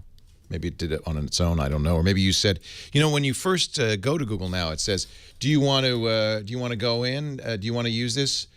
And you have to say, "Yes, I'm in," or cancel. And maybe if you cancel, it turns it off. I don't know. So log into your dashboard and see what your settings are for Google Now. Make sure it's turned on. I would guess that's it. Goodness knows, Google wants you to use Google Now. They're making all their money on Google Now, and I love it. I just minutes ago, literally, I was looking for a restaurant and a hotel to go to for Thanksgiving, trying to get away from the family. So I did a Google search on my desktop computer for we were talking to Johnny Jett, right, about this. I did a search. Now my Google Now cards show me the commute time to that place, how long it's going to take me. So now, some people might find this a little creepy, right? Google pays attention to what you're searching for and then offers in Google Now. For instance, I've got the weather forecast for our locale. They know I'm a 49ers fan, so it says when the next 49ers game is. It shows stocks I'm interested in, searches I've made recently. But right at the top, it says, "Hey, it's going to take you an hour to get to that hotel you were looking for about 3 minutes ago." And shows me a map. I can even press a button that says navigate. Now, I think some people would maybe be a little bit bugged by that. I like it. So Jester's in the chat room. So the chat room's trying to help him. I think resetting it probably is the key. Turning it back on. 8888 Ask Leo. Mary in Apple Valley, California. Hi, Mary. Hi. Thank you for taking my call. Thanks for hanging on. I appreciate it. Okay, I have a question about listening to live radio. Like I am through my computer, I'm listening to you. Yay! Through my computer. Yay! But I wanted to be able to do it on the road, like through some sort of a smartphone. Yeah, any smartphone could do the same. Okay. You're probably using iHeartRadio on your desktop now, right? Yes. Yeah. So there's an iHeartRadio app for iPhone and Android. So you could get almost any smartphone, iPhone or Android, and you'd start the iHeartRadio app, download the iHeartRadio application, start it up, and the same stations would be available in your phone. What you want is a car that can play back the audio from your phone if possible. That could be done via Bluetooth if you have a late model vehicle. Older vehicles, you can buy adapters. If you have a cassette deck, for instance, you can get a cassette adapter that plugs into the phone and into your cassette player. Mm-hmm. And then the audio from the phone will go through your car speakers. I do that all the time. I love it. There are other applications besides iHeartRadio. There's many, in fact. TuneIn Radio is very popular. People use this all the time. It'll get a different set of stations. What's happened is the radio companies, and we're a premier, this show's premier, so it's on iHeartRadio. CBS Radio has its own application. TuneIn has everybody that's not one of the above. But with those three apps, there's pretty much no station you can't listen to. Leo Laporte, the tech guy. Leo Laporte, the tech guy. 8888, ask Leo's the number. Jim in Simi Valley, you're next. Hi, Jim. Hi, Leo. Welcome to the show. Thank you. I'm running Windows 7, and at least half the time when I try to use Internet Explorer, I get a message box in the center that says, Internet Explorer has stopped working. A problem caused the program to stop working correctly. Windows will close the program and notify you if a solution is available. What version, you said Windows 7, what version of Internet Explorer are you using? 10. Okay. The latest. So, you know, browsers are really on the front line. If you think of technology as a war and the internet as the battle, the browser is the thing on your computer that spends all its time on the front line. That means it goes to websites where anything can happen. People can try to run plugins. Often if you have animation on a page, it's using Flash. You might have PDFs on a page that load Adobe Reader. There might be Java on a page that loads the Java runtime engine. There's so many things that you can run up against on the internet. And sometimes those things will crash the browser. I mean, the good news is the browser crashes, not all of Windows. IE 11 is out. That's right. Okay, so one thing you might try is updating to Internet Explorer 11. Do you have automatic updates on your system? Yes, I do. I'm surprised you don't have 11 yet. Oh, and it just came out for Windows 7, right? It just came out. Yeah, like this week. So that would be the first thing. It may or may not solve the problem. But run your Windows update, and it may not be a critical update. It probably isn't. It's probably one of those optional updates. But look for IE 11. Install that. Here comes Alex, our Windows expert, to tell me. It is. Oh, it's not in the update. It will be eventually. Right now, you have to go to windows.com and install it from there. I would say that would be the first thing I would do. The next thing I would do, always do the easiest thing first, right? And it's good to have the latest browser. The next thing I would do is blow out all your settings and history and all of that stuff. There may be something in your cache, in your history, that's crashing the browser. Yeah, I've tried that. I've done that a couple of times. Okay. Now, would this have anything to do with it? If I use Windows Live Movie Maker, that does the same thing. That crashes too. Yes. All right. So now I'm thinking maybe there is a DLL, a dynamic linked library that's damaged that both IE and Windows Live Movie Maker are calling on. All right. So we're getting some... The Movie Maker will start, and it'll run for maybe a minute, 2 minutes, and then I get the message that it closed unexpectedly. Yeah. Well, there are a couple of things you can do. I think the first thing I would do is make sure that all of Windows is intact. It sounds like you may have bad DLLs. when you click the Start menu, do you have a Run entry in your Start menu? You can turn that off. Yes. Yeah. Yes, I do. So click Start Run, and you're going to get a little command line, and you're going to run the System File Checker, SFC. System File. Yeah, SFC, System File Checker, /scan now, one word. What this does is it runs through all of the Windows files, the ones that are supposed to be installed by Windows, and make sure they're there and make sure that they're intact. In order for this to work, if you do find a problem, you'll need your Windows install disk because it'll pull another version from there. The other thing, if you have a Windows install disk, you can always do is run the Windows install disk, and just before it installs Windows, you'll get a repair option. You can press R to repair. Running a repair on Windows is essentially the same thing. That'll fix any damaged DLLs. It sounds like a damaged system DLL. These are libraries that all of the, many applications share. If you have two applications crashing, that usually means there's a common library that's damaged. Okay. So those are a few things to try. We have a reset, a much more elaborate reset for Internet Explorer we can put in the chat room. Or rather, from the chat room, we can put in the show notes at techguylabs.com. I invite people to go to techguylabs.com and add their thoughts. There's lots of different ways, kind of step-by-step to go through this. I appreciate it. Hey, you're welcome. Another good one that people often recommend is CCleaner from Piriform, Piriform.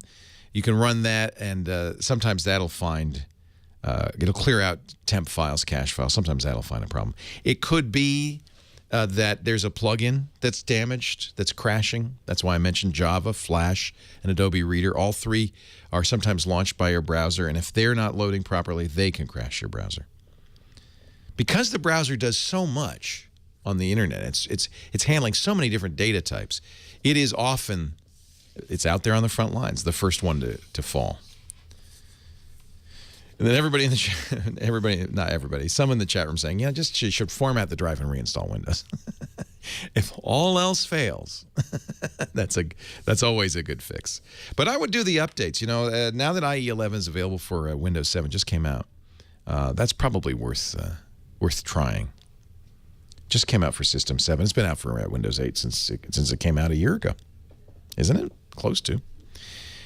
Lee in Spring Hill, Florida. Hi, Lee. Leo Laporte, the tech guy. Did I push the right button? No, I didn't. Hi, Lee. Go ahead.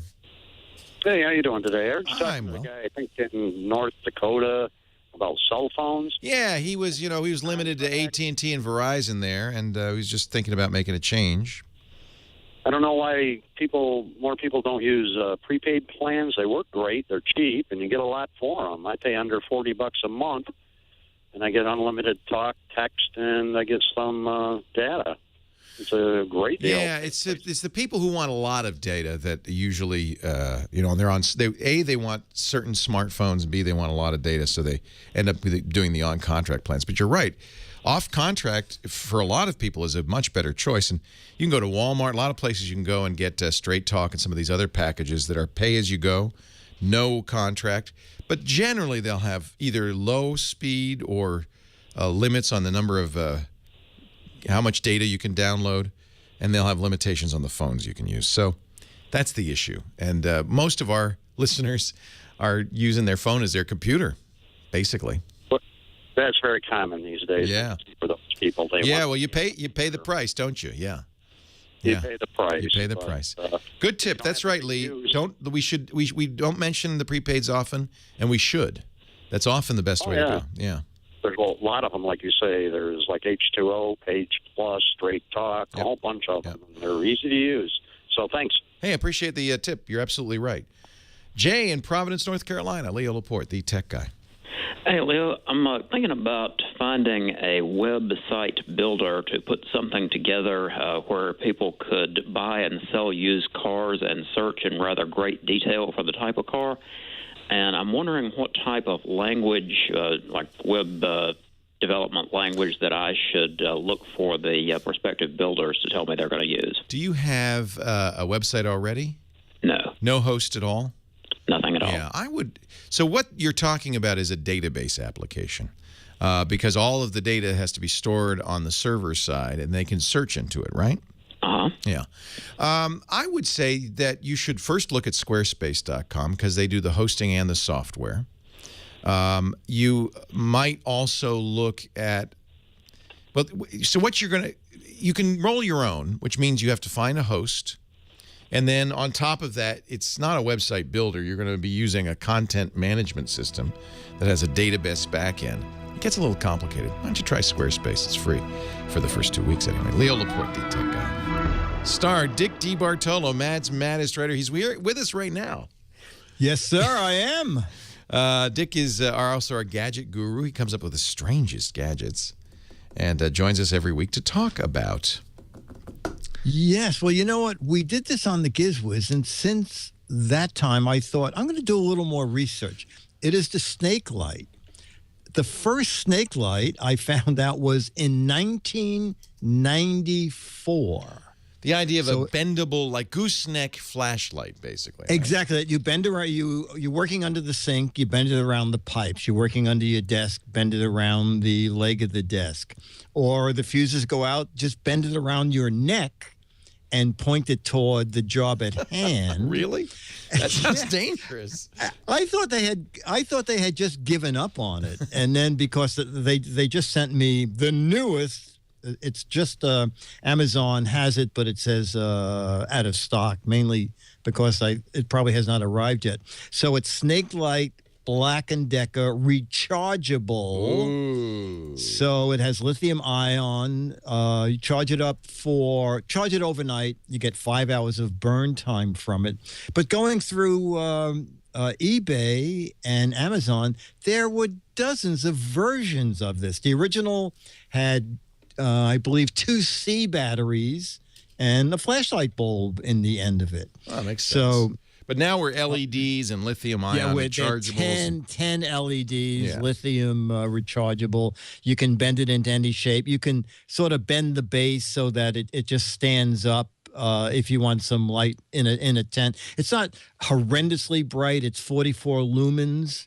But the thing is, you tend not to be using this so much as a flashlight as a task light. So it would be close to where you want to be.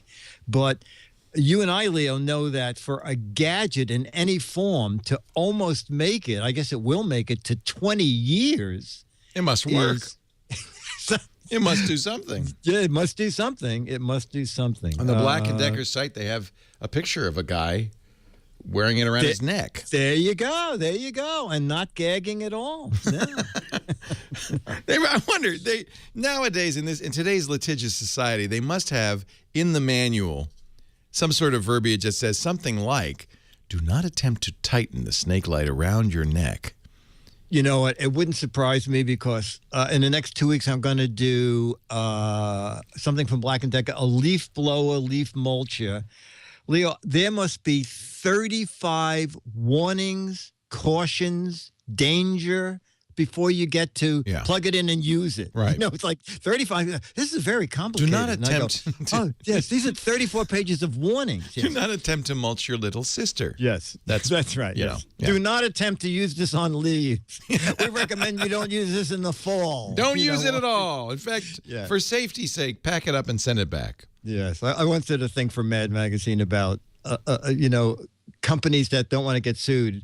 Do not attempt to sit on the seat of this bicycle and balance yourself on the 2 wheels. Anyway, Black & Decker rechargeable lithium snake light, and it's going to be model BCF4SL. It should be out later this month. $30 it says on the Black & Decker site, which is a good price. Now we see it for much more on Amazon, so I think I think some people sort of buy the first few and figure they hope you'll never find out that the list is only 30 and we can get 40. Sucker. Yeah, exactly. It is amazing sometimes if you look up something on Amazon and there'll be someone there selling it for $200. Yeah. A $30 item, and I guess they figure if he lands on me first. It's not just this is the price. It's not just them. It's even for instance, this Nexus 5 phone, which Google sells for $350 on this Google site, $700 if you go to buy it from Best Buy. There's really? Yes, and I totally think that that's just like, well, we hope nobody finds out. I think you're right. That's crazy. Yeah. Crazy talk. All right, Dick, stick around. The Giz Fizz coming up right after the radio show on twit.tv, featuring that guy right there. If you want to visit his website, it's gizwiz.biz, and there's a brand new What the Heck Is It contest there. The previous... By the way, this is a Squarespace site, if anybody wants to know. That's why we could send everybody there all at once. The previous What the Heck Is It game, I didn't know what it was. It looked like kind of a duct-billed backup light or something like that. It was a Pringles carrying case. Yeah, and speaking of Amazon, I don't think they make it more, and there are a ton of people on Amazon that want $10 for a used one. A used Pringles snack container. Yeah. It's Pringles shaped, and the object is you can take about 20 Pringles, put it in there, snap the case closed, and when you get to work, you can have unbroken Pringles. Apparently, there are people in the world who really feel that a Pringle that is broken is no Pringle at all. No, no. The perfect. But yes, if you eat Pringles, it's because you want perfect potato chips, right? Yeah, that's the whole. Those ones made out of real potatoes, they're so strange shaped. What is that strange shape that it looks like a potato? I need something uniform for my mouth. I want exact, precise uniformity. And I'm going to buy a $10 container to keep it from being broken in my lunch bag. So anyway, there's a new one. That was the old one. Your chance to win an autographed copy of Mad Magazine. You have until the end of the year to do this one. Yeah. Yep. You'll be playing for the February issue of Mad. All right. Hey, thank you, Dickie D. Stick around. Yes, the Giz Fizz coming up. I'll take a couple more calls before we wrap the show up. Tim, Corona, California. You might be the last call of the day. I think you are. Leo Laporte, the tech guy. Hey, Tim. Hello, Leo. Hey, sorry to keep you on hold so long. Oh, that's perfectly okay. I don't know if this is something that you might be able to give me some guidance in. I invested in a startup company in Arizona. I was an MIT physicist who teaches at Embry-Riddle College in Prescott, Arizona, came up with a process that makes any information between any two computers completely unhackable. And he got a retired guy from Microsoft who retired at 32, knows Bill Gates personally, to write it and develop it and get it done. And after that, they went to the Air Force. The Air Force gave them a 1-year contract to prove it to them. And they said, we'll give you $1 million. And they actually gave them $1 million, and they proved it to the Air Force. And the Air Force gave them... We're running out of time. What's the name of the company? Soft Crypt, with a K-R-Y-P-T. I'll check it out. Let you know next time. Leo Laporte, the tech guy. Well, that's it for the Tech Guy Show for today. I'm Leo Laporte. Thank you so much for joining us. Don't forget, the Tech Guy is just the tip of the iceberg. We do nearly 30 shows now on the Twit Netcast Network, and you'll find them all at twit.tv. We talk about Windows on Windows Weekly, Macintosh on Mac Break Weekly, iPad on iPad Today. You get your daily dose of tech news from Tech News Today, and our weekly roundtable show, This Week in Tech. It's all at twit.tv.